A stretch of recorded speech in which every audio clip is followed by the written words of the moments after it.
कराची का सखी-हसन कब्रिस्तान शहर की सबसे पुरानी और सबसे खामोश जगहों में से एक माना जाता है। दिन के वक्त यहाँ लोग दुआ करते हुए दिख जाते हैं, लेकिन रात को ये जगह जिंदों के लिए नहीं होती। इस कहानी का हीरो समीर एक डिलीवरी राइडर था। उसकी शिफ्ट लेट थी, मगर पैसों की ज़रूरत ने उसे रात के 1 बजे तक काम करने पर मजबूर कर दिया। सखी-हसन कब्रिस्तान के बिल्कुल सामने से। समीर ने हमेशा सुना था कि यहाँ रात को कोई आवाज़ देता है, कोई चलने की कोशिश करता है, कोई साया कब्र के पीछे छुपकर सांस लेता है। लेकिन उसे पैसों की फिक्र थी, डर की नहीं। जब वो कब्रिस्तान के पास से गुज़रा तो अंधेरे में पहले तो सिर्फ हरियाली नज़र आई, फिर जैसे कोई मिट्टी को खुरच रहा हो। समीर रुक गया। आवाज़ सीधी कब्र के अंदर से आ रही थी। उसने अपने हेलमेट टाइट पकड़ा और थोड़ा तेज़ कदम चलने लगा। अचानक एक पत्थर उसके पाँव के बिल्कुल पास से घूमकर गिरा, जैसे किसी ने कब्र के पीछे से उस पर फेंका हो। समीर का दिल जोर से धड़क रहा था। शायद कुत्ते या बिल्ली होगी, उसने खुद को तसल्ली देते हुए सोचा। लेकिन फिर वो चीज़ सामने आई, एक बहुत पतला दुबला साया जो सीधा कब्र की मिट्टी पर बैठा हुआ था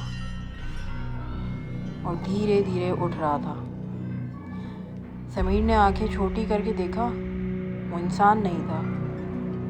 उसका चेहरा सफ़ेद, आंखें पूरी स्याह और हाथ ज़मीन में गड़े हुए थे। वो साया कब्र से निकलकर बिल्कुल सीधा हुआ। फिर उसने अपनी गर्दन ऐसे टेढ़ी की जैसे हड्डी टूट गई हो। समीर का दम निकल गया। उसने भागना शुरू किया, लेकिन कब्रिस्तान की बाउंड्री के सामने ही उसकी बाइक खड़ी थी। समीर बाइक पर चढ़ने लगा, पर इग्निशन ऑन नहीं हुआ। पीछे से जैसे कोई मिट्टी से भरा भारी पैर घसीट रहा हो। समीर ने चलती बाइक को पुश किया और क्लच छोड़ा। बाइक एकदम स्टार्ट हो गई, लेकिन उसने पीछे देख लिया। वो साया अब सीधा उसकी तरफ भाग रहा था। उसकी स्पीड इंसानों जैसी नहीं थी। ज़मीन पर घसीटते हुए रेंगता हुआ आ रहा था। समीर ने फुल थ्रॉटल दिया। रोड सुनसान, हवा तेज़ और पीछे मिट्टी उड़ती दिख रही थी। जब वो 30-40 मीटर दूर निकला, उसने वो चीज़ कब्र के पीछे गायब होती देखी, या शायद अंधेरे में छुप गई। समीर सीधा अपने घर पहुंचा, दरवाज़ा बंद किया और